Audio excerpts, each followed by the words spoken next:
Welcome to the Food Professor Podcast, presented by Cattle, Season 5, Episode 29.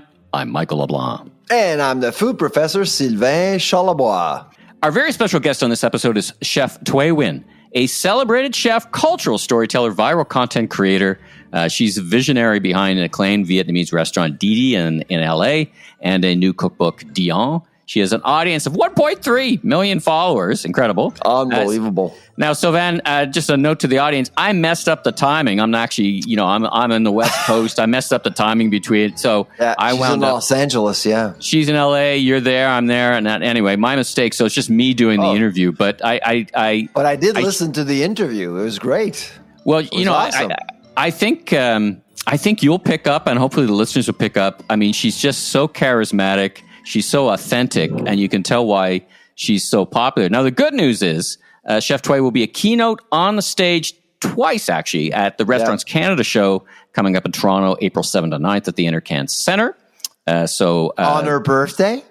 She's going to be here. It's first time, as you'll hear, first time in Canada, first time in Toronto. So if you're in the business, go see her, go listen to her. I mean, there's a lot of lessons you can learn from. She reminded me of chef from Lockhart, Chef Chuck Charnahart. The same age, same authenticity, and the same expertise. So anyway, great.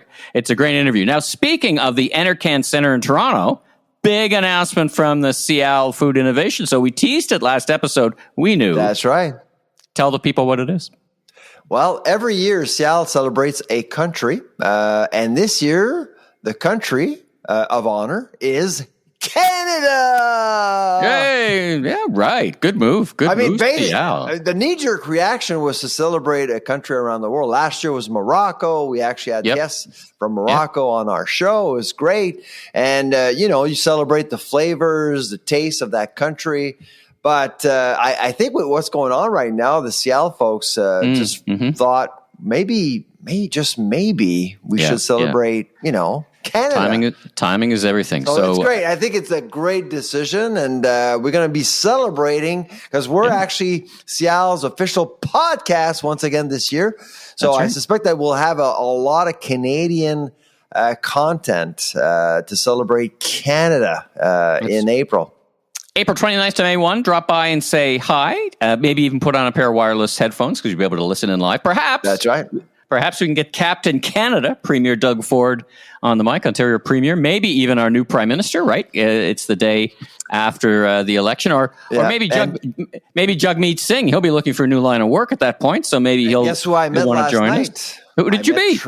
Trevor Jones, your Ag Minister. Our new Ag Minister. He was in London last night celebrating the pork industry. So just said hello and congratulate him on his appointment. And he's going to be at Seattle. Surely he's going to be at Seattle. So hopefully we can actually bring him in. That'd be great. Now, what were you doing in London?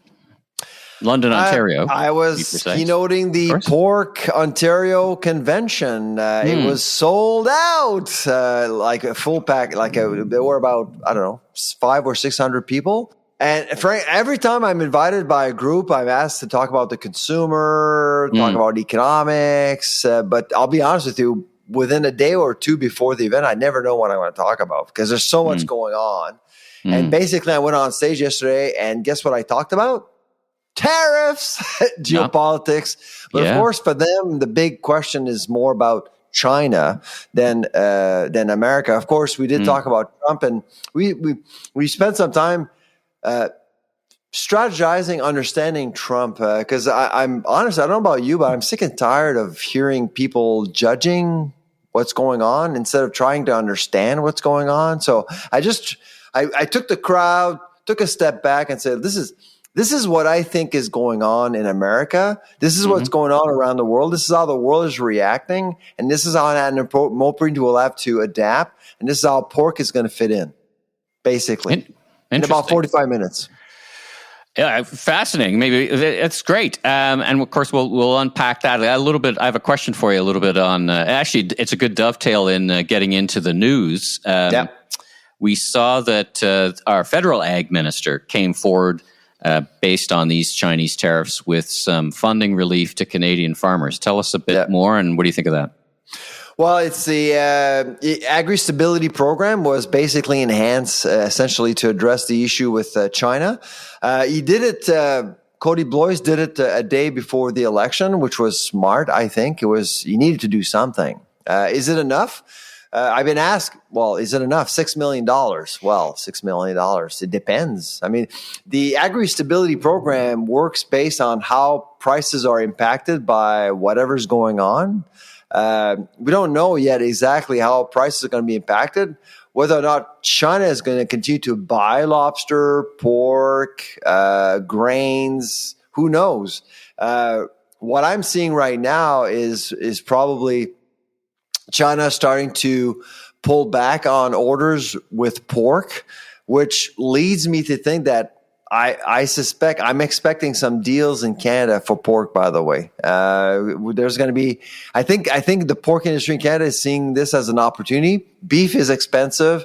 Poultry is getting up there, and perhaps we could actually get in there for barbecue season and get some people to get reacquainted with the pork meat while China is trying to figure out what to do with Canada.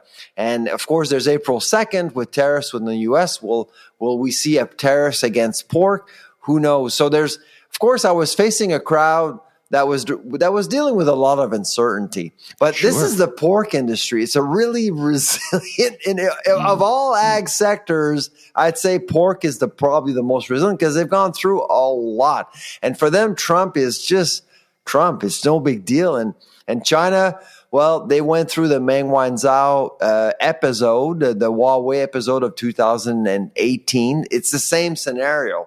What's making them nervous is Ottawa. So who's going to be leading Ottawa?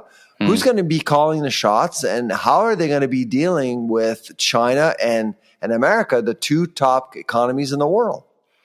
Well, of course, that gets us to the election call, which is in 36, 35 days. So mercifully short, which is also driving some other decisions about how the campaign is run. It's quick. Canadians will go to the polls on, April 28th, Monday, April 28th. You published an op-ed about 10 years of Liberals. I mean, if you and we talked about this on the podcast a couple of months ago. I wrote it this morning, actually. Well, it's interesting because, 3-4 months ago, it was a change election, right? It was going to be very difficult for the Liberals impossible under Trudeau, very difficult under whatever new leader was going to happen because it was a change election. This is flip-flopped. I've not seen polls, and pollsters have not seen polls flip this quick, this fast. So now we have a different thing, a different ballot question. I think I told you many times months ago, don't ever underestimate the Liberals. Because when PCs were do you remember that? I've actually said that a few times. I mean, don't ever say, because Canada is inherently liberal. I mean, whenever there's some uncertainty, people go center. They don't necessarily feel, unless they feel they need to clean up the place, like with Harper, for example, and Mulroney. And that's how PCs get in. And do we have the proper context for Canadians to think that we need to clean up Ottawa? I'm not entirely sure, but so far I must say that the Prime Minister is not having a great campaign. I must say. He stumbled. The polls are showing that the ballot issue is basically who can best deal with Trump. If you're thinking there's some other ballot issue, that's not where Canadians are. I don't think they want to know who's the best. They should be somewhere else, but that's but not, you're right. But you're right. I think that's it's front and center. I mean, you listen to newscasts. The top 3 stories are always about Trump, and I don't think they should. I think it's really more about how to position who's the best person, who's the best party to reposition Canada in a leadership role geopolitically around the world. I think that's the most. I think that's the most. It's not just about Trump. It's not just about America. I mean, so if we are to make friends with other people around the world, are we respected? 1, 2, do they want to deal with us?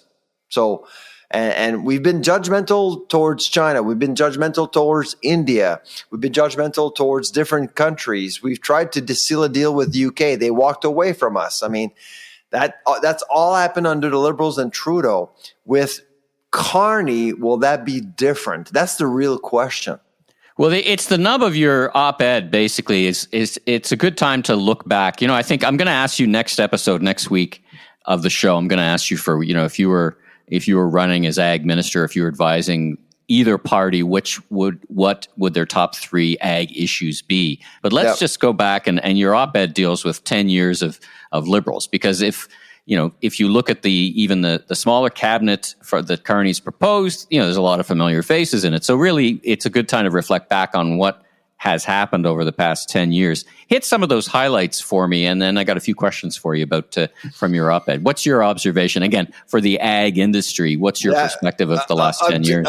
Objectively, the closer you get to the consumer, I think the better the Liberals performed. Because they did deliver on some really key things. Like, I know that the food guide is laughed at. People don't care about the food guide, but it's an institutionalized document. Hospitals, institutions, schools actually use the food guide to educate kids. And 20, 30 years from now, they're being taught the proportions, the grains, the proteins, the dairy, vegetables, less dairy, the non-dairy, and the water, and all that stuff. I mean, those are the things that we didn't learn, you and I, when we were in school. And so it's going to make a difference. It's the most downloaded document coming from Ottawa after the tax form. So it's a really important document. Really? It is. Really? Yeah. I had no idea. I guess it makes some sense. I mean, it's one of those things that's applicable, but I had no idea about that context. That's super interesting. It's well read. Absolutely. And a lot of people actually look at it, not just in Canada, but around the world, when they actually want to understand how we eat. The challenge, of course, is it really Canadian? Because when you look at it, it doesn't feel Canadian. But it was really a departure from. What do you mean by that? Well, I mean, they actually suggest to eat avocados and almonds and nuts, and we don't grow any of that again. So, and of course, we have a rich culture around animal proteins, and the food guide does suggest to eat more vegetable protein, which is kind of really, it's counterintuitive to the actual traditional Canadian diet. That's the thing, but. The food guide is not there necessarily to celebrate history and our traditions. It's there to make sure that people lead high quality lives, basically, and they eat well. And I think the food guide does the job, but it's just the food guide is just a suggestion. But I do think it's a good win. The other good win, I think, is the front of package labeling. I know that our friends at the FHCP disagree with me, but I actually do think that it creates a level playing field for everyone. If you remember, Campbell's many years ago decided to eliminate sodium from their soup. Do you remember that? With Milton and in their commercials, you had salt going up and down, and they recognized that Canadians were addicted to salt. So Campbell's soup decided to eliminate sodium.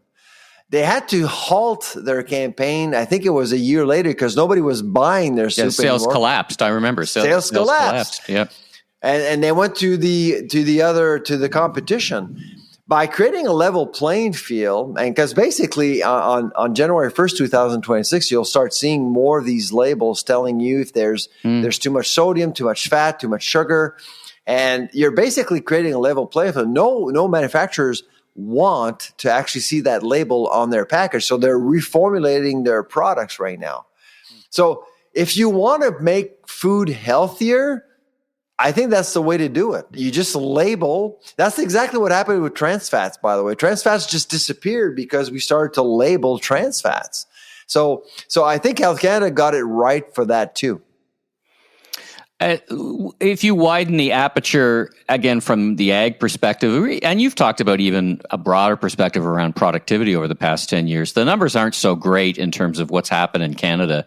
There's been a lot of studies and some great work done at the Senate and in front of even our new ag minister at Parliament. Lots of testimony, lots of documents that say we can be an ag superpower. You just came back from London, where I'm sure it bites that there's all this money flowing into EV car industry that may not even exist if the Trump mandate continues and pulls, we see today there's going to be an announcement. We're recording this on Wednesday about more tariffs. And we talked about it last episode. The auto industry could be in some trouble, but we could be an ag superpower.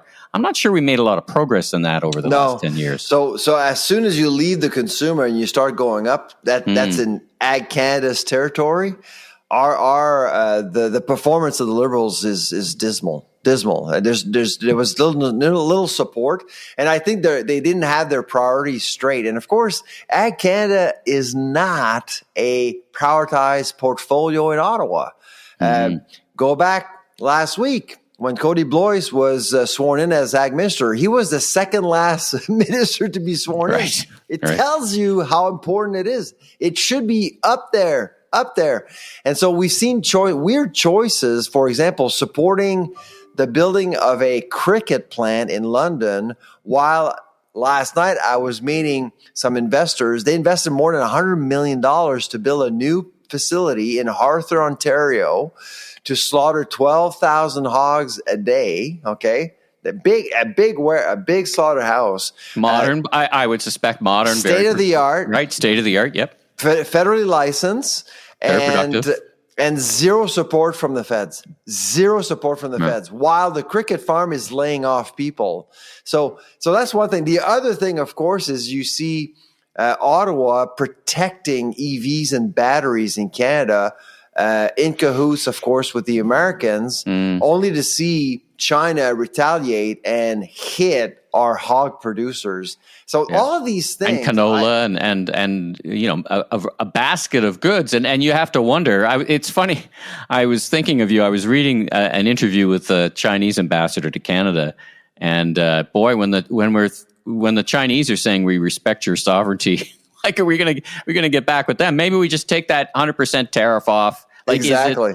I don't know what it means exactly, but why don't we just remove the tariff on the what's the brand of the car? Byte, BYT, I think. Right, yeah. That is apparently a state of the art electric vehicle. You've got Tesla being a bad actor in Canada, applying for some grants. I don't know if you saw the news, but the Industry Canada is saying, "Hey, wait a minute, it's a mess." I mean, it's a mess, right? The whole of government. If we want to adopt a whole of government, and that was a big buzzword for the Trudeau government, and I kind of like a whole of government approach, but makes food matter in a whole of government approach. And when you look it's in the palm of our hands, it's literally there for the taking, right? Exactly. You might be able to. America might have an industrial policy that repatriates the auto industry. Let's say that happens. Well, they can't they can't do that to the ag industry. We could be a superpower. And the reason why right now the Trump administration is hurting Canada more emotionally, I would say, right now than anything, is because we're all realizing that we're all tenants. If you're in real estate, you'll understand that the landlord-tenant relationship is always it puts the tenant at a disadvantage. You can have the best tenant in the world. You can have a tenant repainting a whole place, putting plants, making a nice room, but all that wealth is created for the other guy. And that other guy is the landlord. So we need to become more of a landlord as Canadians. Look at AI. Look at IP. We actually do great research in Canada. We sell it off to the Americans. That's exactly what happened to AI. That's exactly what's happening in ag research as well, plant science, animal science. Lots of companies are coming into Canada to buy and shop, and they actually create companies in the U.S. because they have the capital. It's like the Yankees at the All-Star game. George Steinbrenner always said, well, All-Star game for me is a shopping spree because I can buy all the best players in the world and bring them to the Bronx in New York. Well, that's what the Americans are doing with our intellectual property in Canada every single day. So we need to wake up and invest and believe. Yeah, it's a clarion call to action. We'll talk about it more over the next couple of weeks as well, as we kind of, as we hear and different policies come out from the different parties. Well, from the two parties anyway, because it's really a two-horse race. I think the NDP. In fact, I think the Conservatives need the NDP to. They've been losing. They need to they need to help the NDP take a few more seats, or there could be trouble anyway. Yeah, no, absolutely. We'll get to that later. Well, listen, let's stay with kind of business and politics a little bit. Then we'll get to our interview.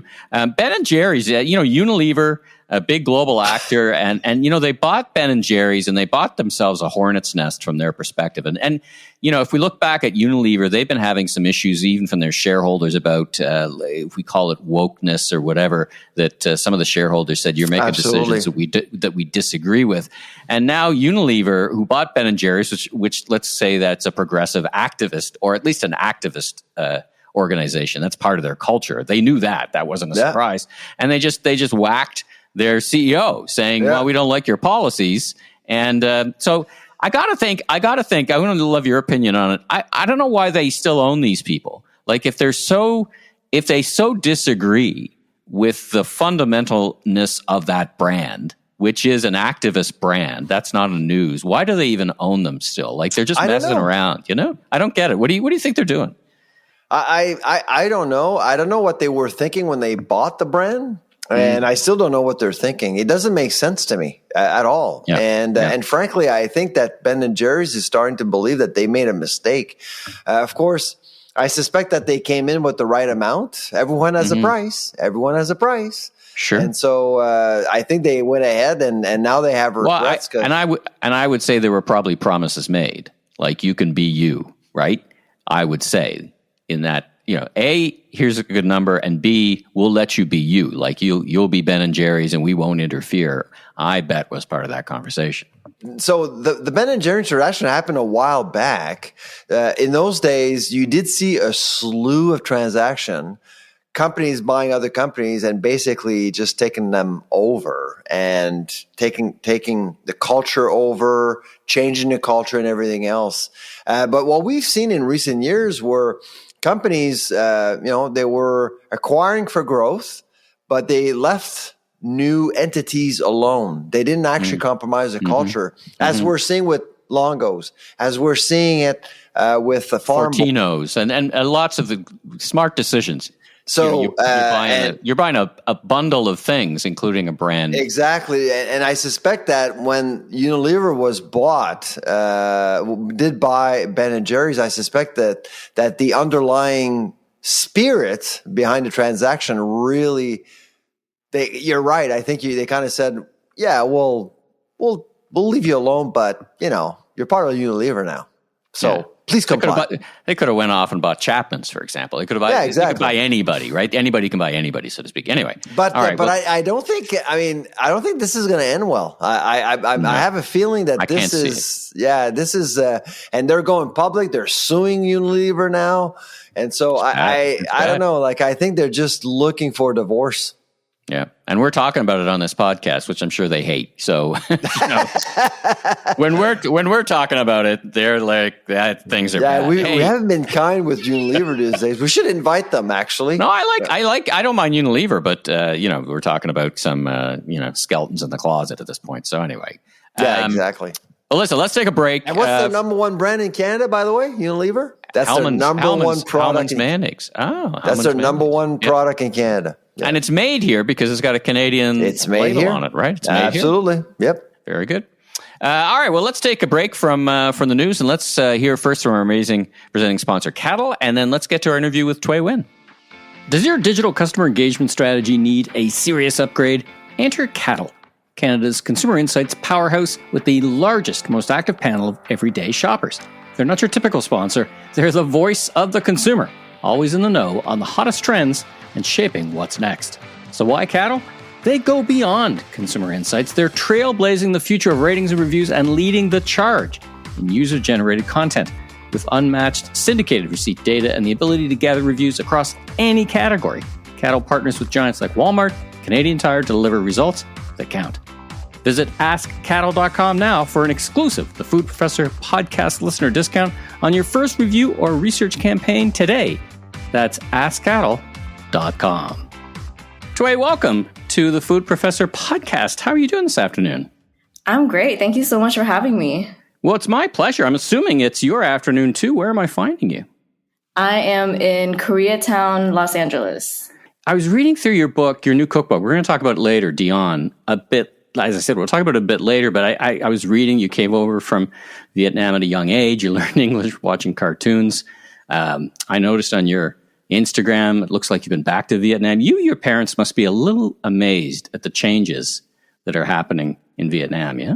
Oh, absolutely. It's every year that I come back there's always something new to try, a new place to visit. It's growing so fast. Again, you talked about it in the book a little bit, and it's clear in your Instagram. You drew your inspiration from watching your parents cook. But when you go back, do you top up on ideas that you bring back and put your own twist to? Is that one of the things you enjoy about going to Vietnam? All the time. I take inspiration from everywhere, and visiting different areas of Vietnam will also, teach me something new, because depending on which region you're in, you could be having a completely different meal, even though you've known it as another meal growing up. Like pho in the South is so different from pho in the North. So it's really fun to just visit different regions too. Oh, fantastic! Now you've built just an incredible online following, and I'm amazed. I've got my own online show. I have a barbecue show on Instagram and all that. So I was watching your episodes. They're just fantastic. Like, walk us through a little bit about how you got from landing in LA to becoming this Instagram hit, and now you've got a restaurant and a cookbook. Just give us a short version of that incredible journey. Well, I landed in LA because I really wanted to go to culinary school. And the reason why I wanted to go to culinary school is because I love food, but I didn't know how to cook because my mom just hated people in her kitchen. So I never really got to learn from her.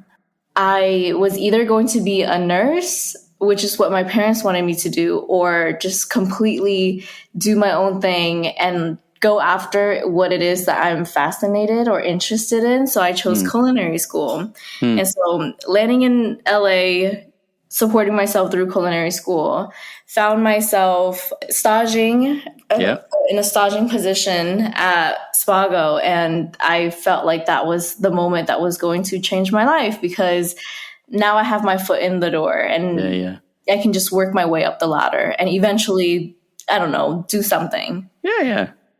And I realized very quickly that I hated being in that space. It was not a space for me. It was just like very little pay. On top of that, it's very long hours and just how toxic it can be. Yeah. It made me feel really sad, almost regretful that I made this decision because my parents it felt like they were just right at that time. Yeah. And it changed your life in an interesting way, right? I mean, that's the amazing part of it. I mean, we've talked to lots of chefs about how they try to change that culture that you're describing. Right. Pretty brutal, right? It can be a pretty brutal culture. Right. So imagine just being a young chef, not even like young, but also female in a predominantly male field. It's a lot. Yeah. So one day I just decided to not come back to the stage and started to just like have all the time in the world. And at that time I was just trying to pay the rent that for the room that I paid for, or for the room that I rented out. I just like had all the time in the world, was consuming so much YouTube content. And I was like, oh, these people get paid for making YouTube content. And so that was a way for me to just pay my rent. Yeah. I didn't know what else to do. I just knew that like I was really interested in this online world. And then at the same time, knowing that people can make money on it was something that was interesting to me. And so when I first started creating content, it was still food content. I've always been a food person, but I didn't cook in front of the camera. I didn't share any recipes. I was just eating. Because I love to eat. I love food. What do they call that? Mukbang, right? In Korea, the mukbang. Yes. Kind of TV, and right? I love doing that. It was just eating and yapping. And I did that for a while until the pandemic. And that was when everything pretty much changed for me, because I couldn't go out to eat. I couldn't order like from restaurants. And so I was like, what can I do that's with food? Well, you know how to cook. Yeah. And so one day I decided to, just make a fried rice for my family and just record it for content. And as soon as I posted it, it went crazy, and it did so well. I was like, 15 wow. or 15? I was watching you were on an LA show, I think it was, and I couldn't understand with their accents whether it was 15 or 50 million. It was some crazy high number, right? I honestly, I'm not even sure at this point, but it went really viral, and I was like, maybe this is what I should do. Well, okay, let me stop you there. So if I had a nickel for every time somebody says, Mike, you should be creating more viral content, and like, what do you think was that formula? What was that zeitgeist? I mean, you're clearly, as I watch your Instagram, you're very charismatic, and you know what you're doing, right? You've actually got some cooking experience, and is that what brings it together? And you kind of feel like you can create a community. What are your tips for creating that content, and what do you continue to do to, look, everybody's looking for new content. So you got to hold on to those people too, right? So what's your secret? I wouldn't say your secret because you work hard at it. I know how hard, right? So talk about it. I think that first video did really, really well was because it was also around the time when the shutdown happened and everybody was forced to be inside and cook for themselves. And I feel like that was what really made that video blow up the way it did, because it really is just a simple fried rice recipe. And there was nothing special about it, but in the video, I really did feel like 100% my authentic self. Like if you watch it, it's me with no makeup. I changed my pajamas halfway through the video. It was like I don't know what's going on. We're just vibing. And I feel like that's what worked a lot with, it was right for the time. It was right for the time. Right? For the time, yes. But I feel like to be able to stay relevant and to be able to still push out new and fresh content, that's the challenging part. And right now, I'm still very much like brainstorming and writing down ideas and having shoot days and filming days. I used to edit and I used to shoot and edit my own videos. Oh, that's a big lift. That's a big lift, man. But I realized like now I can't do that. I physically cannot, because I have the restaurant and I have everything else going on. The last thing I need to do is like, I need to edit this video. You know what I mean? And so now I've been able to build up a team where, they can help me shoot the content, and I have an editor that helps me edit the content. But starting from that place, I find starting from that place where you were editing your own content, and not everybody can do it or has the tenacity to try to learn, but then you have got a better sense of what and how to shoot, right? You actually get a sense of angles and what kind of works after you sit down and grind through editing videos. Oh yeah, absolutely. And even after working with an editor for a while now, I know that no one will truly get my personality like me. Like what I was trying to convey, how I want to say things. And so editing your own content is the best way to showcase like what your voice is. Yeah, no kidding. All right. So as if you didn't have enough going on, and you already mentioned it, you have a restaurant. Tell me about it. So I have a Vietnamese restaurant called Didi in West Hollywood, Los Angeles. I can't believe that. It's a real thing. It's very surreal. Even just the drive there, me just parking my car there. It's just something that it just feels so surreal every single day. And every time somebody mentions it and I have a time to just like take a pause and reflect, it is all very, very surreal. Yeah, no kidding. Now tell us about the restaurant. What would you find on your menu? What's your best sellers? Is it what is it that you love? What is it that people are loving? The inspiration is definitely Vietnamese food and Vietnamese cuisine. That's all I've ever done, really. I'm a Vietnamese person at heart. What can I say? And my whole goal with Didi was to curate and have this place where it feels like modern day Saigon, like modern day Ho Chi Minh City, because when people think about Vietnam, I feel like the first thought is the war and that we're a third world country, but they don't realize that it is changing so fast. And the energy in Vietnam is so young and is so vibrant. Modern day Vietnam is just this feeling that makes you feel alive. And I wanted to really curate that experience coming into Didi, where it's still embracing tradition and culture, but we're not like bound by it, and we're still exploring new ways to just like enjoy our cuisine and our food. Right on. How do you balance it all? Like, being a restaurateur alone is very big. It feels like to me, let me ask you this question differently.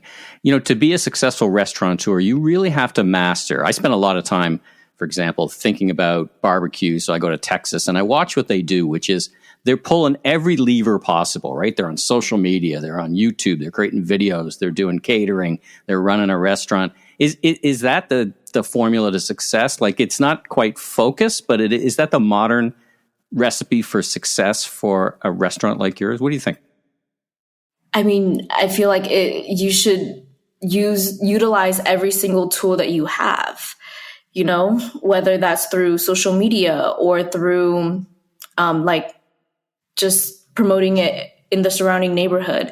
Just utilizing every single tool that you have just guarantees the best result. Like, you're trying to pull in as many people as possible because a restaurant is there every single day, and you're trying to make it last, right? And not everybody is going to want to, since it's not a fast casual place, they're not going to want to have dinner there every single night. So utilizing all of these tools that I have at my fingertips is just like more ways to get people in, not just for that one time and not just for that one experience. Are people drawn in? Is it your social media, your best marketing? People drawn in, just want to see you or try your food. They've experienced it on Insta or whatever. Right on. Yeah, they really like it. Recently, we just launched brunch, and it was through my video that boosted most of the reservations for brunch. Wow. And you're doing brunch as well. Brunch is a heavy lift for a restaurant, no? Oh, man, brunch is such a heavy lift. That's why we're only doing it once a month, and it's still such a heavy lift. A big lift, right? Who wants to get up on Sunday morning and serve brunch, right?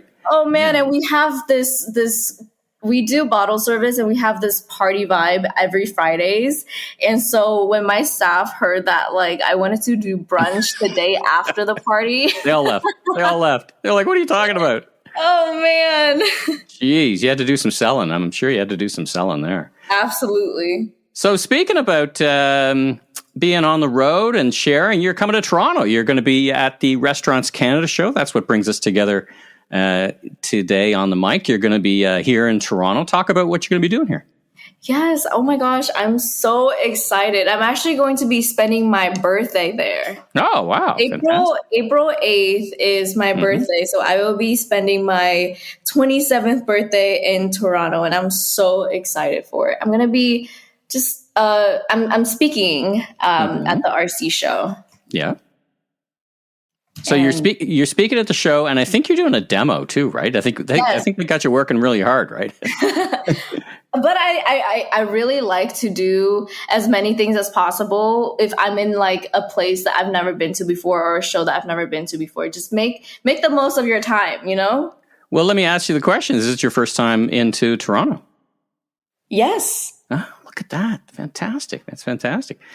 So, you're doing this kind of viral fame to restaurant success, a fireside chat at the show. Is this really what kind of gets you animated about what you want to talk about? Do you have lessons that you think other people, like you've got your own history and you came to be you and your business the way you did it? What are the kind of key advice? Let me put it that way. What's your key advice to the folks listening both to this podcast and then that you'll be sharing at the show? And at the show, it's a trade show, right? So you're not speaking to consumers. You're speaking to your people, the people of the trade. What are a couple things of advice you're going to share with them? Honestly, I don't try to really give advice like that because I feel like I personally have so much that I have to learn as well. But from my personal experience, I feel like if you're in a position where you started on social media And you know that social media is not going to be your forever thing. You know, like you don't want to be 40 and still making cooking videos. You know what I mean? Mm-hmm. Yeah. So like trying to have. Hey, wait, I'm doing that. Never mind. Okay, never mind. I'm sorry. I'm doing it. I don't have a restaurant though, but I'm. But like the goal is not to be a content creator forever, right? And so in order to just like capture your audience and the opportunities that are given to you at this moment, like you have to, you know, have your own business and really keep that business going, using your social media as like a tool to help grow those businesses that you're giving birth to. Mm. Let me follow up that point, and then I want to talk about your cookbook for the last couple of minutes. Isn't it now being a creator and creating media? I know chefs. We've had great chefs on the show. Chef Chuck Hughes, he's been in the business a long time. He's got a great restaurant, a couple of cookbooks, and he's on TV. He was one of the only Canadian chefs to win, beat Bobby Flay, for example, right? So, but he's still making content, right? It feels like it is now part of the game. I'm not sure if it's a great part, but it's just like it's another demand on your time. But is there a way for you to kind of say, well, I'm going to make content, and by doing that, I'm going to be creative in the cooking that I do, and maybe bring that back to whether it's cookbook or a restaurant? It feels like this is now, what am I saying, more permanent feature of being successful in the modern restaurant era. What do you think? Yeah, I mean, I agree. I think social media is only going to grow grow into something of its own. You know, now you really need to have like an online presence in order to, you know, boost whatever it is that you have. Yeah. Because everyone's on their phone. Everyone has social media. Yeah. It's just, you know, like you just got to find ways to be in front of people. Interesting. It's just like the new way to do it. What if you don't want to buy a billboard, you buy some ads, you know? Do you you're doing a demo of Chef Wallace. It's funny. He talks about being the 6-pack chef. He's got an edge. It's funny because Sylvain and I like to have a 6-pack of Moosehead beer every now and then. So we already have something in common with Chef Wong. Hey, listen, let's talk about your cookbook as we kind of take it home. Tell us all about Dion and what was your inspiration? My goodness, there's lots of cookbooks on the shelf. I know we can find it here at Indigo, but tell us about what your inspiration is and tell us about what we can find in there. So my cookbook, Dion, is a Vietnamese cookbook curated by my experiences as growing up as an immigrant coming over here at 8 years old, eating my mom's food, and then also figuring out, this culinary world through pop-ups and through social media. But overall, I think my whole inspiration was my little sister, because every single recipe that I sat down and I was thinking about and contemplating and writing, I had this constant question of, can my sister do this? Because I really wanted to write something where I can give to her, where it's my stories, her stories, our family stories, and also dishes that she can also make if she misses home, because damn, that girl is about to turn 21 this year. She does not live at home anymore. She doesn't cook. And that is my little baby. Like, I used to take care of her like my own little baby. And so that was just kind of like my inspiration of asking myself, like, okay, if your sister was to cook this, would she be able to do it? Fantastic. Well, Toy, thanks so much for joining me on the Food Professor podcast. It's been a real treat to meet you over the microphone, and I'll be at the show, the Restaurants Canada show in Toronto. So looking forward to hopefully we can wave at each other, maybe even get a pic. I can't wait to meet you. You have the best voice ever, and I can't wait to see your face. Oh, fantastic. Listen, thanks again for joining us on the Food Professor podcast. It's been a real treat. I wish you safe travels on your journey up to Toronto and continued success. Thank you so much for having me. All right, we're back. A couple of last things to finish off on. I wanted to get your sense of the idea around body cams at Loblaws, good idea or bad idea? Now, I've got a fair bit of experience understanding the pressure and the violence that's been happening in retail. Body cams have been talked about and have been executed. That's the wrong word to use. Have been used in all formats of retail, and it's really, as I understand it, it's two things. It's a little less about, it's a little more about collecting evidence than it is deterring. But it is a little bit of deterrence. Now, anyone who walks into any store would see a sign that there's lots of cameras in every store. Already. So it's not like a new thing to have a camera, but it is a new thing. Are we at a point now where we have to put body cameras on associates to protect them? What do you make of this? You're the retail guy. I was hoping that you would actually, provide some insight on this. I don't know how I feel because, like already you go into a grocery store and you feel watched. There are barriers now. You got a security guard there most often. I mean, things have changed because I think everyone is realizing that they're dealing with some heavy stuff right now. Okay. You're absolutely right. And I would just add to the listeners. Will body cams help? Right. I would give you this context and the listeners this context is there's theft issues is of course not new in retail, but it's organized crime and the rate of theft is quite high. And then the prevalence of violence and violence as a strategy by organized crime. I'm going to be as violent and loud and threatening as possible. And that way, associates are taught to stand back, right? Not to engage. So I think you have to be very mindful of making employees feel safe. Why would someone part of an organized crime group be violent in a store setting?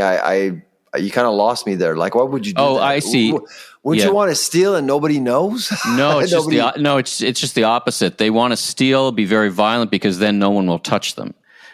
So they make a big deal. It's a relatively new strategy. The more noise they make, the employees and the associates are told not to touch them, and then that's why you see. And then they just walk away.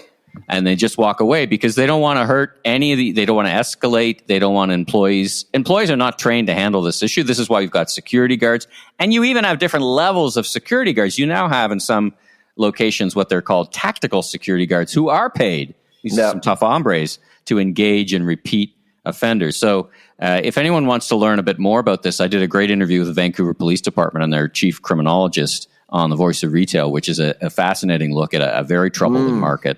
And there's a whole, beyond the scope of just this question, but you could get a sense of the challenge of this. And it's not just about a few lost items. I mean, that's the smallest cost. The bigger cost is the threat to the safety of employees and other customers in the stores. And, what we should talk about, and again, beyond the scope of your question, but kind of connected, is the only way to crack down on this is to figure out how to crack down on where these products are then merchandised, how they're turned into money, right? The LCBO in Ontario just arrested a ring of individuals who had stolen hundreds and hundreds of thousands of dollars of liquor. So we should be asking ourselves, where exactly did that liquor wind up? I have a pretty good idea where it winds up.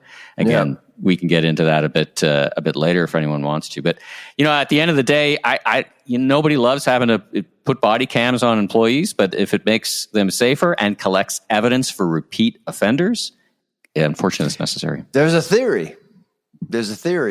I heard that some grocers will want to put body cams on employees to surveil employees. Yeah, I would say that is that's a because with organized crime, you do have employees. Most big cases we've seen in the media, they were employees involved.